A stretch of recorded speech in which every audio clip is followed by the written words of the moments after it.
우리 속에 많은 일들이 일어나고 있을 겁니다. 바깥으로는 표현되거나 표시되지는 않고 있지만 우리 안에는 많은 전쟁이 있을 것입니다. 그걸 아마도 글로 바깥으로 사람들이 다 볼 수 있다면 아마 우리는 함께 살 수 없을 겁니다. 너무 부끄러워서, 그죠? 예. 우리가 살아가는 인생 속에 많이 일어나는 전쟁의 근원은 무엇이냐면 남에게 인정받고 싶어 하는 욕구입니다. 사실 이것이 전쟁 전반에 가장 중심에 있다고 봐도 과언은 아니겠죠. 그래서 다른 사람들에게 인정받고 싶어 하는 욕구, 이런 것들이 자존심으로 나타나기도 하고, 또 상대방에게 양보하지도 못하게 하고, 또 우리의 어떤 가야 할 길들을 많이 그르치게 만드는 그런 것들이 요인이겠죠. 오늘은 오늘 본문하고 상관없는 것 같은데 이 얘기를 왜 꺼내나, 오늘 이 부분을 좀 살펴봐야 될 부분이 있는데, 우리 같이 아주 중요한 성경 구절을 함께 한번 확인을 하고 나면 오늘 이 메시지가 우리에게 얼마나 중요한 이야기인지 이해할 수 있을 것입니다. 우리 다 같이 성경을 다시 한번 보셔서 출애굽기 18장 21절을 다시 한번 보시죠. 자, 21절을 한 절만 잘 보도록 하겠습니다. 자, 또한 그대는 모든 백성 가운데 능력 있는 자, 이 단어들을 기억해 주시기 바랍니다. 능력 있는 자, 즉 하나님을 두려워하고 진실한 사람이며, 여기 하나 중요한 단어가 들어가 있습니다. 탐심을 미워하는 자를 선발하여, 이렇게 나오고 있습니다. 그래서 그 사람들 중에서 1150부장을 삼아라, 이렇게 나오고 있습니다. 자, 능력 있는 사람, 하나님을 두려워하는 사람, 진실한 사람, 탐심을 미워하는 사람. 킹제임스는 이렇게 나와 있는데 아마 개역개정에는 자기의 이익을 탐하지 않는 사람, 이렇게 나와 있을 겁니다. 같은 이야기겠죠. 자, 이게 무슨 이야기냐면, 잘 들어봐요. 여러분들이 함께 공감해 주시면서 이야기를 한번 들어가고 싶은데요. 내가 어떤 사람이 하나님을 참 진실히 섬겨요. 그리고 하나님을 두려워하기도 해요. 그런데 내가 하나님을 두려워하기도 하고 하나님을 진실히 섬기는데 그것이 다른 사람들이 나를 존경하게 할 수도 있어요. 맞지요? 저 사람은 정말 하나님을 두려워할 줄 알고 또 진실히 하나님을 섬기는구나. 이런 말을 다른 사람이 해주게 될 때 우리 마음속에는 어떤 마음이 생기냐면 우쭐한 마음이 생기죠. 그렇죠? 그래서 당신은 최소한 우리의 리더가 될 수 있어. 그래서 10부장을 삼기도 하고, 그 다음에 50부장을 삼기도 하고, 당신은 더 하나님을 잘 섬기고 두려워하는 사람 같아. 그러니 당신은 50부장이 말고 100부장이 돼야 해. 또 누구는 1000부장이 돼. 라고 이렇게 권면할 수 있습니다. 이것이 사람들에게 인정받는, 내가 하나님을 잘 섬겨서 인정받는 것도 될 수 있지만, 여기에 탐심이라는 단어가 들어가 있다는 걸 기억하시기 바랍니다. 이것이 도리어 하나님을 향해서 항상 있지 않고 사람들의 시선에 내 마음을 뺏기는 순간, 이것이 하나님을 잘 경외하는 이 신앙조차도 탐심으로 인해서 망가질 수 있다는 것을 오늘 성경은 지적하고 있습니다.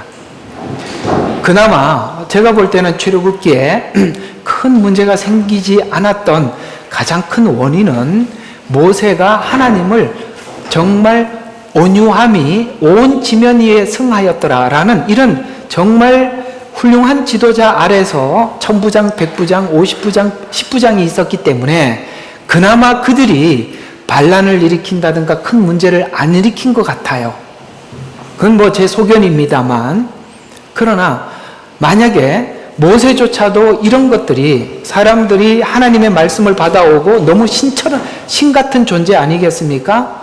그 온유함이 승하지 않았더라면 모세조차도 아마도 이 백성들이 자기를 존중하고 높여주는 이 일로 인해서 모세가 변질되고 모든 이스라엘이 변질되는 원인과 소스를 제공했을 수도 있다는 것이죠.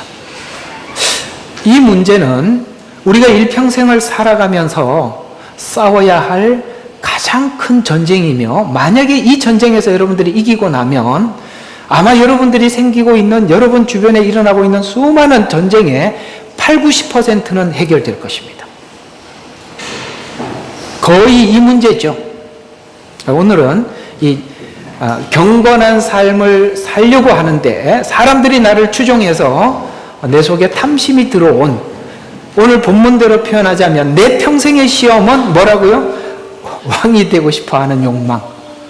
아주 누가 제목을 잡았는지 아주 잘 잡은 것 같습니다. 제목을 잡고 나면 이 제목 참 괜찮다 이런 생각이 나만 그냥 듭니다.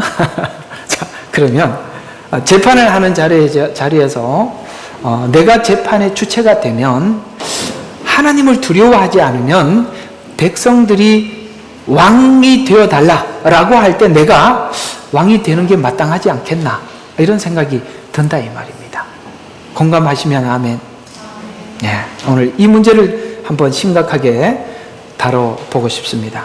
특별히 여러분과 제가 가지고 있는, 제가 여러분들이 교회에 오래 다니고 한 교회에 오래 출석하신 분들에게 정말 이 문제는 심각한 겁니다. 여러분들이 교회에 오래 다니면 다닐수록 더 많이 섬겨야 할 사람이 많아지는 거고, 그 사람들을 향해서 입을 다물 일이 더 많은 것이지 누군가를 가르쳐야 할 일이 많아지는 게 아닙니다. 우리 모두 다 낮아진 마음을 갖지 않으면, 우리 마음을 낮추지 않으면 다른 사람이 와서 저희 교회에 적응할 수도 없고 뿌리를 내리지도 못합니다. 참 조심해야 되는 거거든요. 그래서 모세는 그나마 온유함을 끝까지 유지를 했습니다. 그래서 우리 성도들의 평생에 있는 시험이라면 섬기는 자리에서 내려와서 당신의 섬김이 너무 아름답고 귀하다고 말해줌으로써 왕이 되고 싶어하는, 그야말로 완전히 이렇게 손이 확 뒤집어지는 전혀 다른 이런 사람이 되고자 하는 시험이 우리 일평생의 시험이라는 것이죠. 앞에서 이스라엘 백성들이 애굽에서 나올 때 기적적인 은혜가 있어서, 사실은 이 은혜로, 이 기적적인 역사로, 이 사건으로 매우 놀랐을 것입니다. 기적적인 은혜를 경험했던 이스라엘 백성들은 이드로가 제안한 일반적인 경험을 통해서 하나님을 알아가는 과정을 밟고, 그래서 어떤 문제가 생기면 와서 하나님의 법을 통해서 통치하고, 아하, 우리가 상식적이라면 이렇게 했을 텐데 하나님의 법은 이런 거구나. 하나님께서는 사람들이 어떤 그 억울한 사람, 억울하다고 서로 생각을 하니까 재판을 받으러 왔을 거 아닙니까? 그러나 하나님의 법을 적용을 하는 문제 속에서도 정확하게 그걸 판결을 못할 수도 있기 때문에 제사장들에게 흉패, 그래서 판결의 패라고 하죠. 검은 돌, 흰 돌 아시죠? 이런 방법을 통해서라도, 혹은 제비뽑기를 통해서라도 그걸 알려주셨단 말입니다.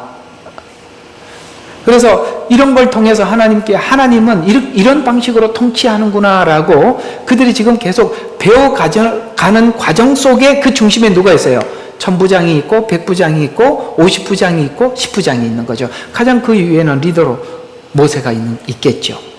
자, 이렇게 하나님의 뜻을 이해하는 일을 하나님이 지금 해가고 있다고 말씀을 드렸고, 이 내용은 기적적인 감격을 통해서 하나님의 백성된 성도들이 기적으로 계속 간섭하려는 것이 아니라 자연 법칙과 같은 일반적인 방식으로 인도하시고 계신다는 것을 하나님은 이 출애굽기에서 가장 1차적으로 많이 우리에게 알려주고 싶어요. 그래서 저번 주에 말씀드린 우리 신앙인 특별 계시, 하나님의 어떤 초월적인 역사를 보는 것보다 더 훌륭한 믿음은 뭐라고 그랬죠? 일반 계시 속에 하나님의 일하심을 받아들이는 것이 훨씬 수준 있는 신앙이라고 저번 주에 말씀을 드렸습니다. 그래서 성도들은 매일매일 삶 속에 하나님이 간섭하시는 것을 캐치해내고, 하나님이 요구하고 원하시는 것을 그걸 받아들임으로써 내 속에 하나님의 통치가 매일매일 새록새록 쌓여가는 것. 아셨죠? 그건 기적을 통해서는 하나님은 볼 수는 있지만 생각은 바꿔지는 건 아니죠.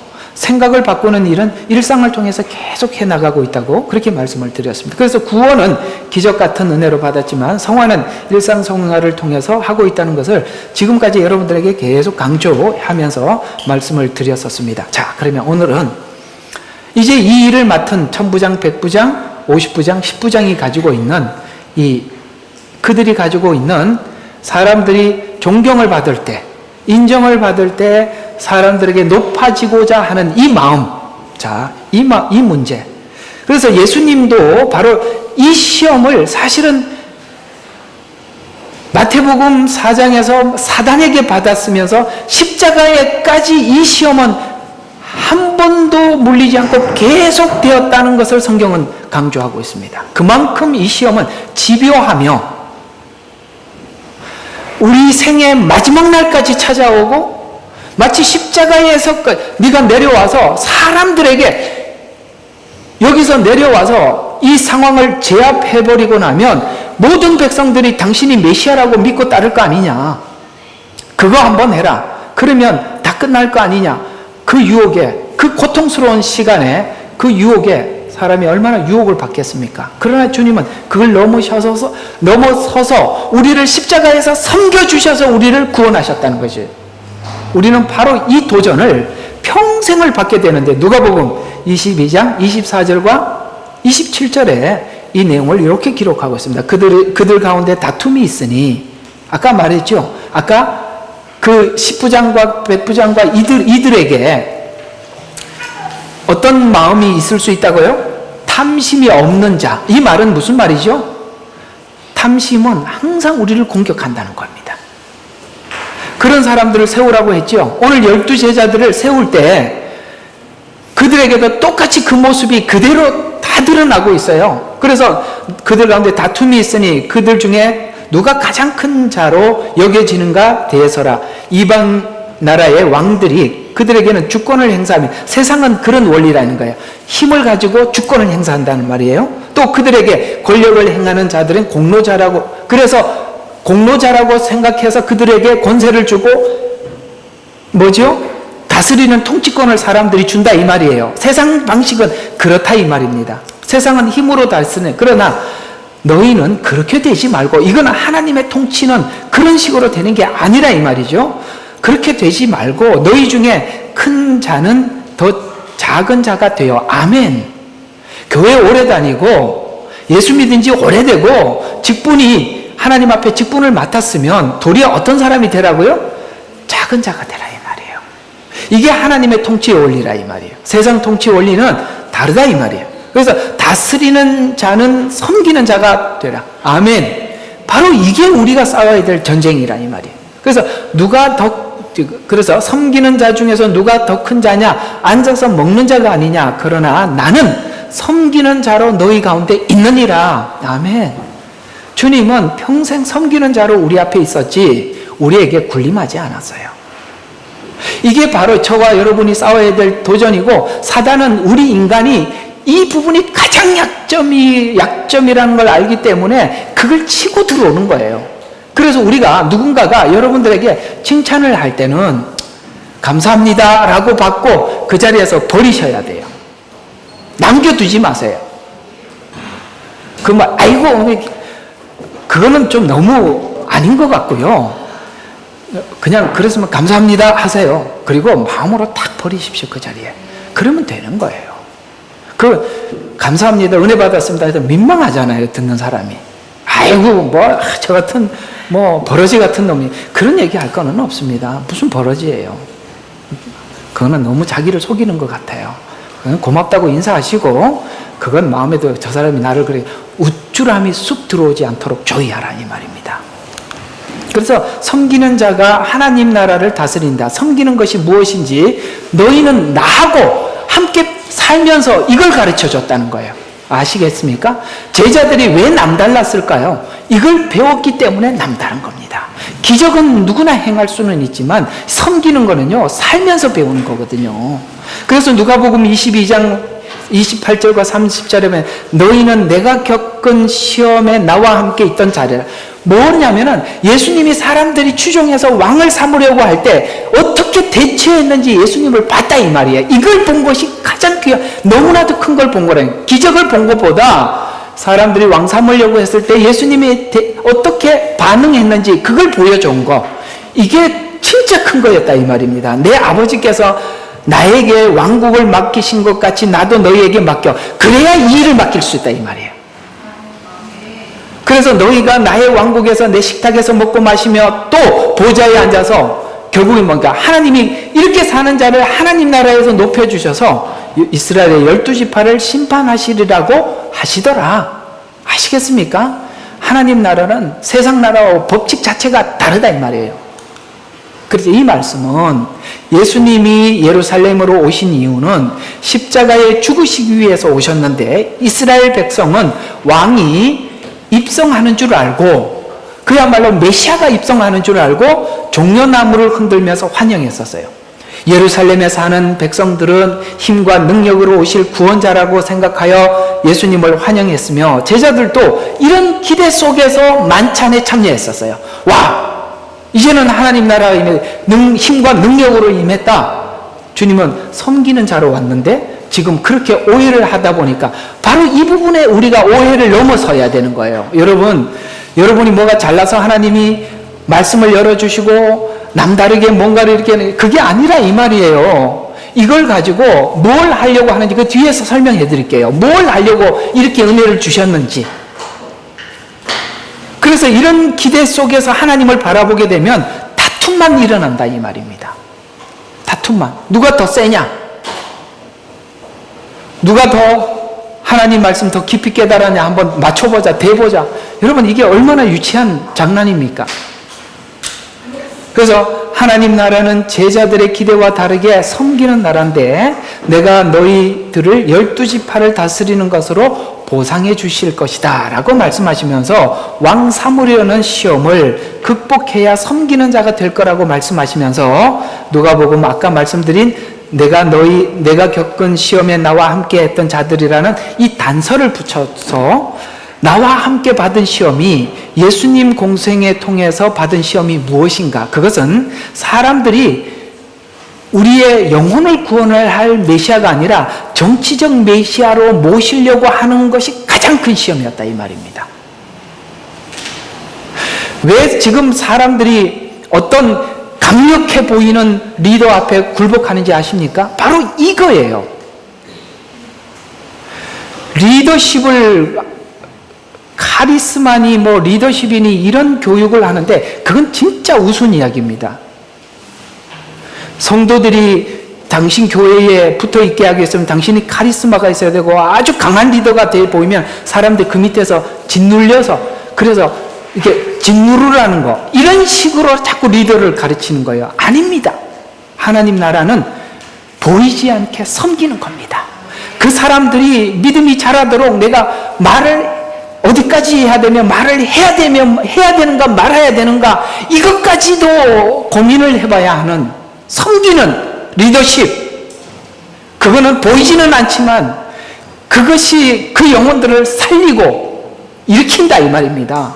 예수님이 그렇게 리더십을 발휘하셔서 저와 여러분은 예수님을 너무너무 사랑하고 좋아하잖아요. 왕 삼으려고 할 때, 예수님을 따르려고 할 때 예수님은 피해 다니셨어요. 마태복음 4장에는 공생애를 시작하기 전에 사단의 시험이 있었어요. 내가 만일 하나님의 아들이었던, 이 말은 다른 말로 네가 이 영혼들을 구원하러 온 메시아라면 영혼을 구원하지 말고 지금 상황을 봐라. 지금 당장 봐라. 사람들이 배고프지 않냐?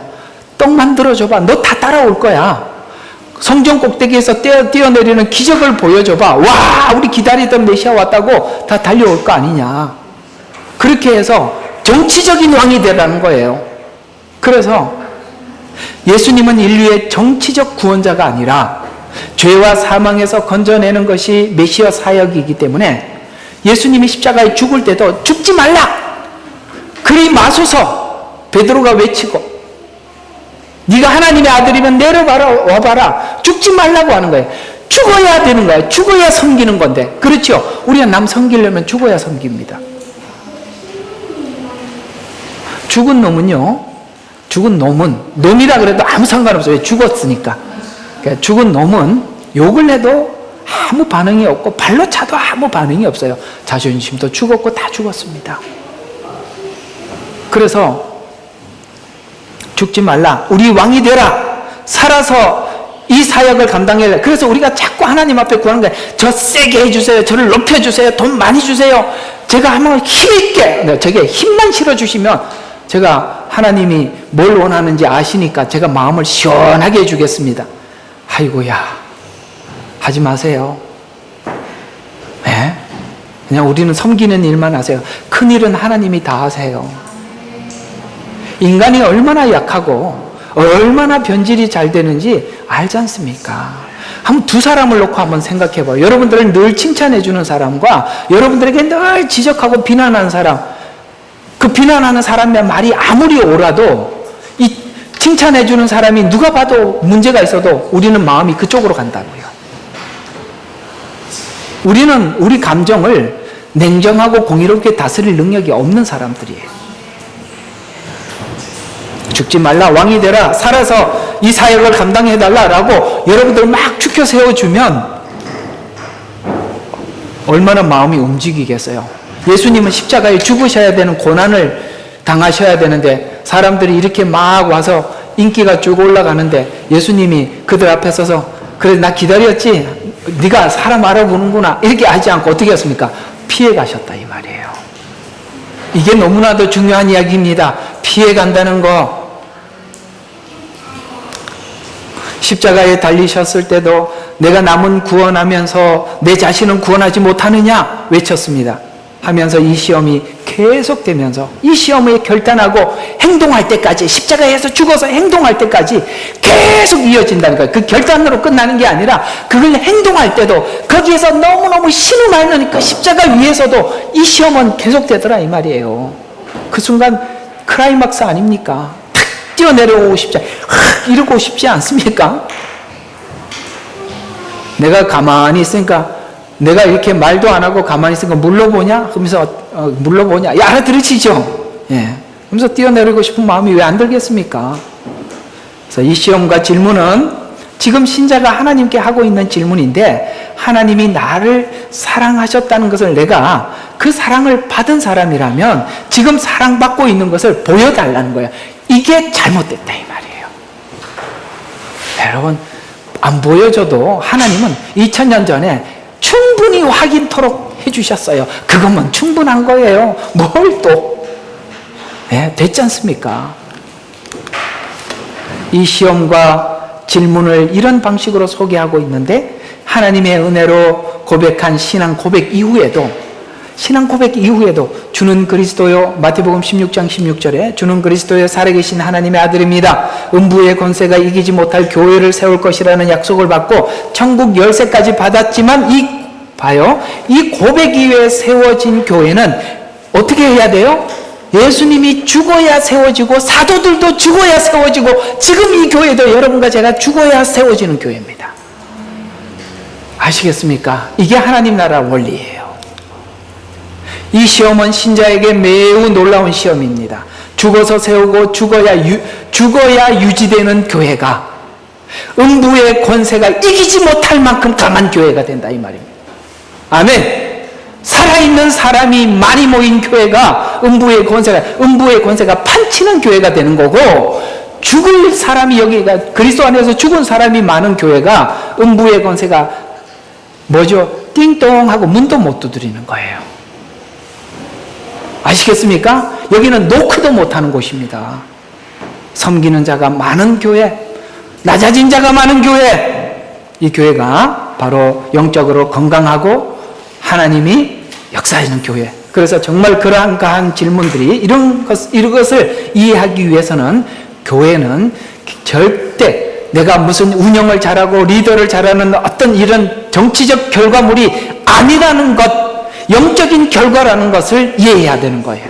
정치적 결과. 야, 우리는 교회가 목사님 리더십이 너무 없어서 사람들이 다 나가는 것 같아. 사실 전 이 교회 하면서 그런 얘기 많이 들었습니다. 그렇게 안 했으면 교회가 안 나갔을 텐데 왜 그렇게 그걸 살필 줄 모르냐. 얘기하고 싶지도 않아요. 이런 원리를 하나도 모르니까 그런 식으로 하면 정치적인 리더가 되면 여기 있는 여러분들 50부장, 1000부장, 100부장, 요즘으로 말하면 장로, 권사, 집사 아시겠습니까? 각 부서장들이 전부 다 뭐가 되겠습니까? 다 정치적 리더가 되는 거예요. 이곳은 그런 곳이 아니기 때문에 그렇게 하면 안 되는 거예요. 그 기초의 교회가 시작이 되면 그 뿌리를 뽑아낼 길이 없어요. 처음부터 바르게 가자 이 말입니다. 그래서 이런 성도들을 매우 혼란스럽게 하는 말씀이에요. 그래서 베드로는 너무나도 혼란스러워서 죽어야 한다는 이 말이 너무나도 혼란스러워. 그러지 마십시오. 그럴 수 없습니다. 그러나 예수님은 뭐라고 이야기합니까? 나 따라오려면 자기 십자가를 지고 자기를 부인해야 돼. 이게 답이지 않습니까? 예수님께서 공생의 기간에 많은 기적을 행하셨지만 기적은 메시아 사역의 절대 본질은 아닙니다. 기적은 오신 예수님이 누군지 알리는 것에 불과하고 진짜 메시아 사역은 죽음과 부활의 사역이죠. 그래서 기적을 행하는 것이 예수님이 하셔야 할 사역이 아니라 십자가에 죽는 일이 하셔야 할 일들입니다. 동일하게 우리에게도 그 사명이 부여되어 있어요. 베드로 같이 성도들도 구원받은 증거들이 우리 모두에게는 있어요. 그렇죠? 그 기적 같은 내가 이렇게 구원받았던 놀라운 과거의 역사가 있어요. 구원받은 감격이 있고 기도 응답받았던 놀라운 증거들도 있고 주변의 증거로 내가 확신을 가지고 있지만 이것이 신앙 현실을 대신하는 건 아니라 이 말입니다. 그건 그 은혜로 족하고 끝내셔야 되는 거예요. 그래서 신앙의 현실은 이 고백들이 하나님 앞에 이 고백들이 실제로 삶에서 세포를 통해서 육신으로 나타나야 하기 때문에 우리 하나님의 성품으로 나타나야 하기 때문에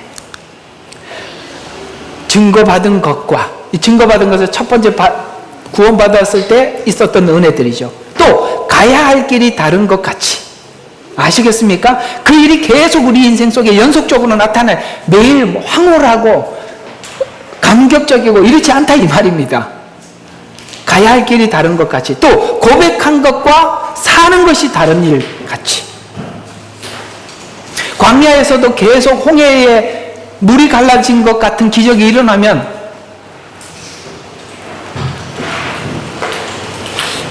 지금 이 땅에 예수님 안 믿을 사람이 아무도 없을 거예요. 그죠? 예수 믿는 사람 그 사람 뭐 기도만 하니까 없던 통장에 돈이 착 쌓이고 집도 착착 주고 그러면 여기 있는 사람들 전부 다 예수 믿겠죠.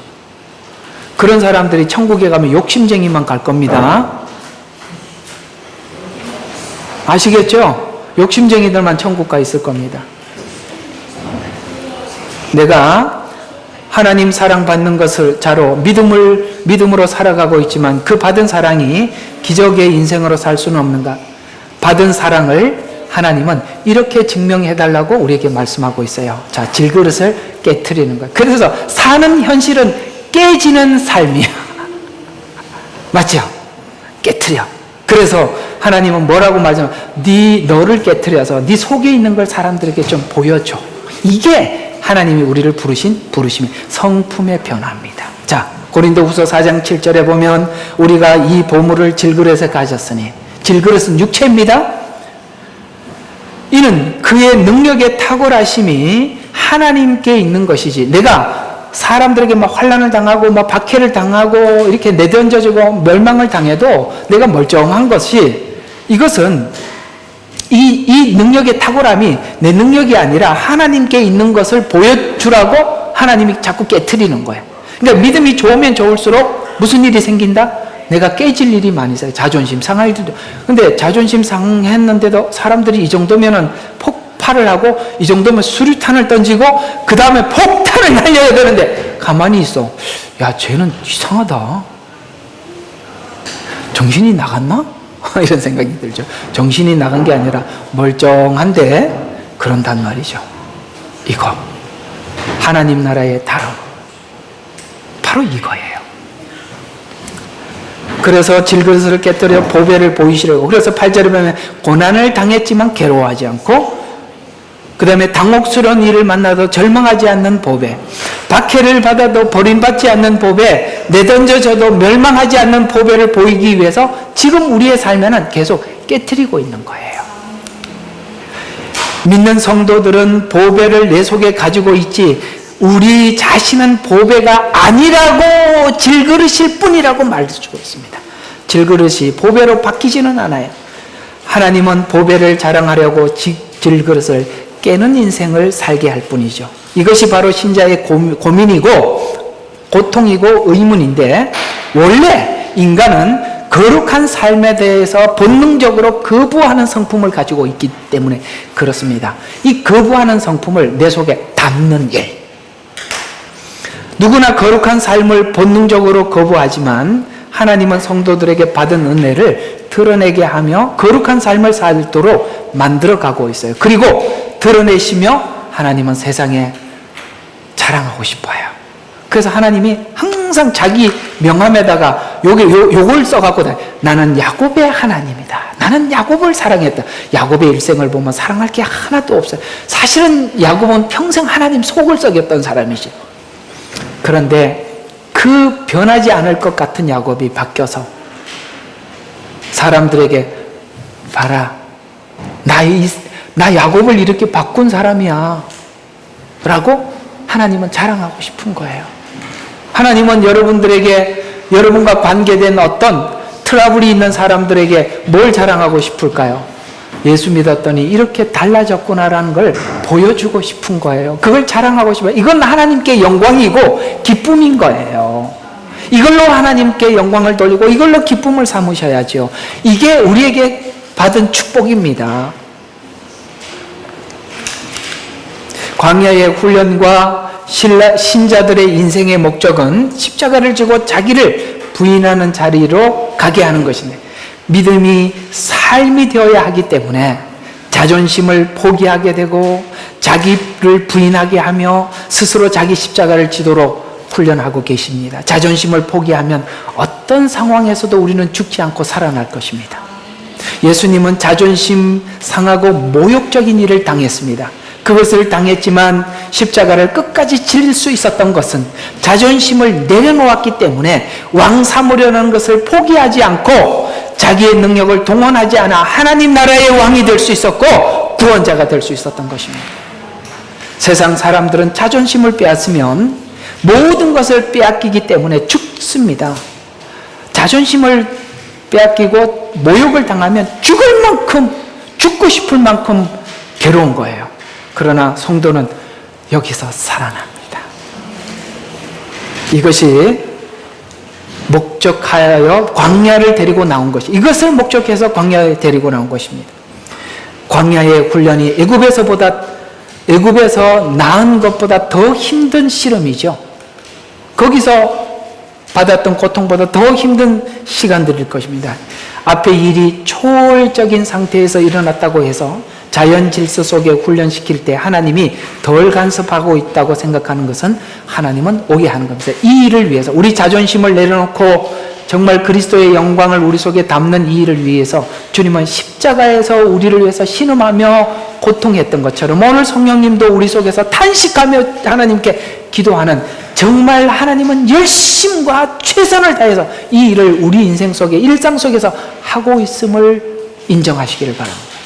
이 일에 대해서 인정하고 받아들여 순종해야 하는 것입니다. 오늘 말씀을 결론적으로 말씀을 드리면 우리는 이것을 알아야 하는 것이 전부인데, 로마서 8장 31절에 보면 모든 사람을 위해서 아들을 내어주시니가 모든 것을 은사로 주지 않겠느냐. 이 사랑과 열심과 진실하심이 매일 반복되는, 마치 우리가 볼 때는 별로 중요해 보이지 않는 사소해 보이는 삶의 삶 속에서도 매일매일 이 시험이 찾아오고 있다는 것을, 또 이것을 하나님이 허락하고 있다는 것을 믿으셔야 돼요. 아, 내가 자존심 때문에 졌구나.